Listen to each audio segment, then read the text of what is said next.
부산 소망교회 성도 여러분, 금주는 부덕불 영상으로 설교하게 되었습니다. 지금의 이 어려움이 빨리 물러가고 예전과 같이 함께 얼굴과 얼굴을 맞대어 보면서 설교하며 예배하는 날이 오게 되기를 하나님께 먼저 간구드립니다. 오늘 함께 나눌 말씀은 출애굽기 15장 22절에서 27절 말씀입니다. 출애굽은 이스라엘 백성들에게 일어난 역사적인 사건이지만 하나님은 이 사건을 통해서 이 땅에서 신앙생활하는 성도들에게 두고두고 많은 교훈을 주고 계십니다.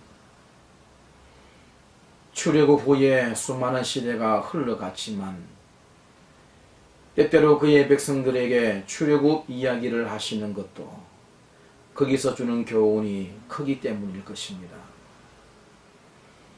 하나님께서 자주 강조하시는 말씀 하나가 있습니다.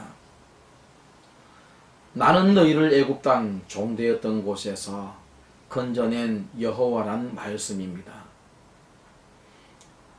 이 말씀은 나는 너희를 세상 땅 종되었던 곳에서 건져낸 하나님이라는 말씀과도 같은 말씀입니다.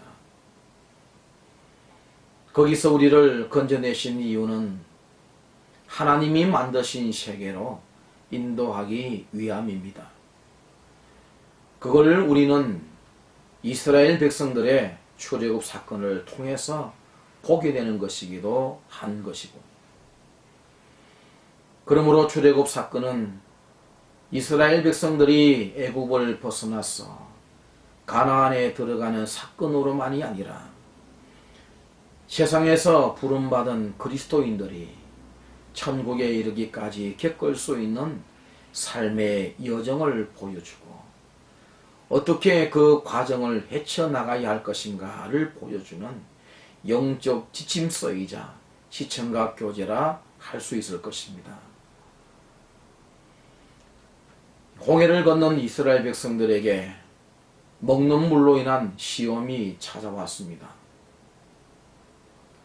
갈증에 시달린 가운데 찾는 물이었기에 저들은 많은 기대를 했었지만 그 물은 서서 먹지 못하는 그런 물이었던 것입니다. 우리가 가는 세상 여정 가운데는 단물만 있는 것이 아닙니다. 때로는 썸물이 있어 갈증에 시달리는 우리를 더욱더 괴롭히는 일들도 일어나고 있는 것입니다.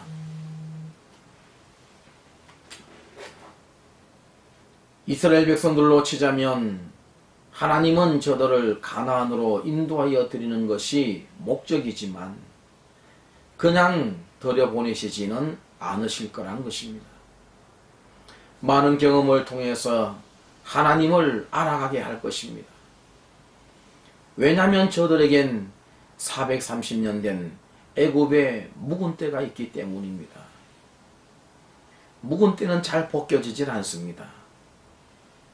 한 번만에 벗기려다가 오히려 상처를 입을 수가 있기도 때문에 천천히 풀어서 벗겨내야 하는 것이죠. 저도 어릴 때 달동네에 살았기 때문에 목욕하는 것이 쉽지 않았습니다. 그러니 묵은 때가 얼마나 많이 붙어 있었겠습니까? 명절 때 한 번씩 대중목욕통에 가서 그 때를 벗겨내곤 하는데 쉽지가 않았습니다. 때로는 집에서 데우물로 씻을 때면 어머니나 누님께서 돌멩이로 때를 벗겨내려는데 얼마나 아픈지 도망가기 했던 그런 기억들이 많이 나고 있습니다. 이스라엘 백성들에겐 430년이란 묵은 때가 있습니다. 그걸 벗겨내는 과정이 광야 40년이고요. 25절을 보면 하나님께서는 이걸 시험이라고 말씀하셨습니다. 시험은 필요한 것으로 찾아오지 필요 없는 것으로 오지 않습니다. 필요 없는 건 우리가 그냥 무시하면 그만이니까요. 물이라고 하는 것은 사람에게 반드시 필요한 것이지만 광야를 걷는 사람에겐 곧 생명인 것입니다. 그러기에 물로 인한 시험은 저들에게 아주 큰 시험이었던 셈이죠. 24절을 보면 이스라엘 백성들은 써서 못 먹는 물 앞에서 원망했다고 합니다. 필요한 물을 얻었지만 먹지도 못하는 물이었기에 순간 분노가 생겼을 것입니다. 우리가 살면서 경험하는 것이 바로 그런 것들이 아닌가요? 꼭 필요해서 구했더니 생각보다 아닌 경우가 많이 있는 겁니다. 저들은 자기들에게 쓴 경험을 해주었다 해서 그곳 이름을 쓰다 하는 뜻을 가진 마라라고 불렀습니다. 여러분, 우리는 살면서 우리를 당황하게 만들고 쓴맛을 보게 하는 일들을 얼마나 많이 만납니까? 그리고는 우리는 그 순간들을 필름에 담아둡니다. 그리고는 타임캡슐로 만들어서 넣어둡니다. 인생 여정 가운데 한 번씩 꺼내보고 그때를 회상해 보기 위해서입니다. 그런데 여러분, 이렇게 바꾸어 생각해 보면 어땠을까 하는 겁니다. 저들이 성급하게 말하라고 짓기보다는 조금만 더 기다렸다가 단물이 되고 난 후에 그 단물을 먹고 기분이 상쾌했을 때 즐겁다는 뜻인 에덴이라든지 좀 더 다른 좋은 이름을 지었더라면 얼마나 좋았을까 하는 생각이 든다는 것입니다. 안 좋았던 것은 묻어두고 좋았던 것을 전면에 내세우면 삶이 좀 더 활력이 있지 않을까 하는 생각이 드는 것이죠. 창세기 28장을 보면 도망가는 야곱 이야기가 나옵니다. 얼마나 달렸던지 지쳐서 길바닥에 누워 잡니다. 그 순간 야곱은 힘들게 했던 환경을 생각하면서 그곳 이름을 마라라고 지을 수도 있었을 것입니다. 하지만 그때 이름을 지었던 것이 아니라 하나님을 만나고 그분으로부터 약속을 받은 후에 아주 기분이 상쾌했을 때 그곳 이름을 짓게 됩니다.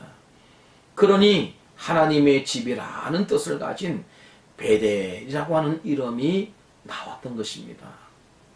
아브라함도 마찬가지입니다. 그가 독자 이삭을 바치는 것만큼 큰 고통이 어디 있었겠습니까?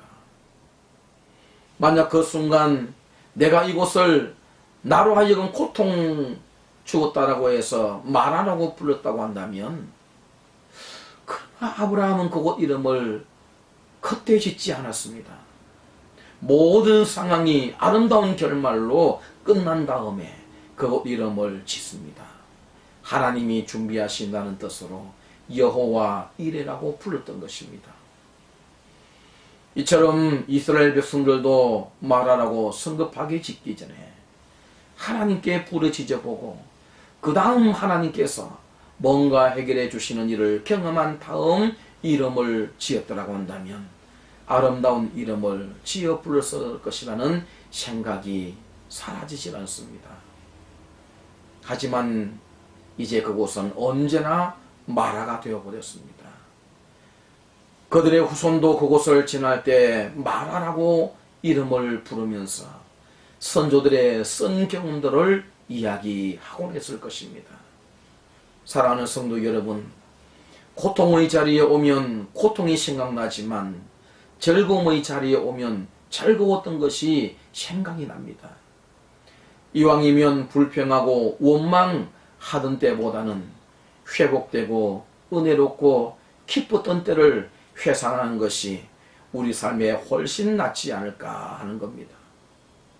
조금만 더 기다려보고 조금만 더 기도해보고 하나님의 은혜가 임한 후에 그 사건에 대한 의미를 부여해도 전혀 늦지 않을 것인데 우리는 안 내는 것만 가지고 의미를 부여한 채 살아갈 경우가 너무나 많이 있다는 것입니다.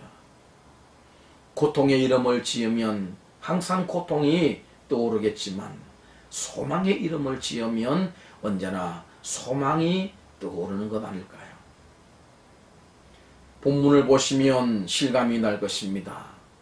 저들이 이곳 이름을 고통이라 하는 뜻을 담아서 말하라고 지은 다음에 저들에게 나왔던 행동이 무엇이었을까요? 바로 원망이었습니다. 24절을 읽어드립니다. 백성이 모세에게 원망하여 이르되 우리가 무엇을 마실까 하매. 우리 모두는 조금만 더 기도해보고 조금만 더 기다리면 원망과 불평 대신에 감사가 나오고 기쁨이 나올 수 있다는 것을 기억하고 우리 모두 그렇게 살았으면 좋겠다는 말씀을 드려봅니다. 지금 우리는 나라적으로도 큰 어려움을 겪고 있습니다. 지금 이런 때에 이름을 지을 수도 있을 것입니다. 우리에게 고통을 준다고 말하라고 말할 수도 있을 것입니다. 그러나 기억합시다. 이 또한 지나갈 것입니다. 하나님께서 반드시 회복과 치료의 은혜를 우리에게 주실 것입니다. 그것을 기다리면서 하나님께서 아름다운 결과를 우리에게 만들어 주셨을 때 그때 가서 이름을 지어도 늦지 않으리라는 생각이 드는 것입니다. 그걸 보여주는 장면이 본문에 등장합니다. 27절을 읽어봅니다. 그들이 엘림에 이르니 거기에 물샘 12과 종려나무 70그루가 있는지라 거기서 그들이 그 물 곁에 장막을 치니라. 저들 앞에는 이미 엘림이 예비되어 있었다는 사실을 보여주고 있는 겁니다. 마라를 격려하게 하신 하나님의 교훈이 여기에 있지 않았을까요? 고통 뒤에 기쁨이 있다는 것을 저들에게 확인시켜 주기 위한 하나님의 의도된 배려가 아니었을까요? 원망하지 말고 이것으로 인도하신 하나님을 신뢰하고 조금만 더 참았더라면 하는 아쉬움이 남는 대목인 것입니다. 우리 교우들 가운데도 지금 어려움을 겪고 계신 분들이 적지 않을 것입니다. 하나님의 자비와 긍휼이 여러분에게 임하기를 바랍니다. 바라기는 지금 그 자리를 원망의 자리로 만들지 말았으면 하는 겁니다. 하나님께서 주실 좋은 날들을 기다리면서 하나님을 더 신뢰하고 좀 더 참고 좀 더 인내해 보자는 겁니다. 왜냐하면 하나님께서는 우리 앞에 엘림을 예비해 두시고 기다리실 것을 믿기 때문입니다. 우리 모두 명심하십시다. 이스라엘 백성들은 물 때문에 결코 죽지 않습니다.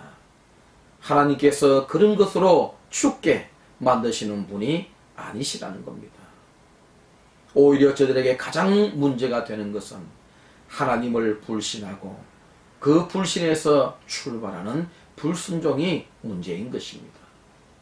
하나님께서도 그 여부를 지금 이스라엘 백성들에게 시험하신 것입니다.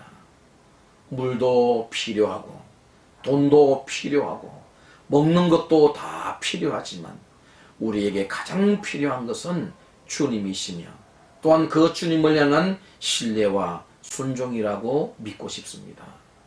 사랑하는 성도 여러분, 기억하시고 우리 앞에 전개해 주실 엘림을 기대하면서 현실의 어려움을 극복하고 늘 위를 바라보면서 하나님이 주실 은혜와 소망을 기대하면서 하루하루 살아갈 수 있는 저와 여러분의 삶들이 될 수 있기를 주님의 이름으로 축원을 드립니다.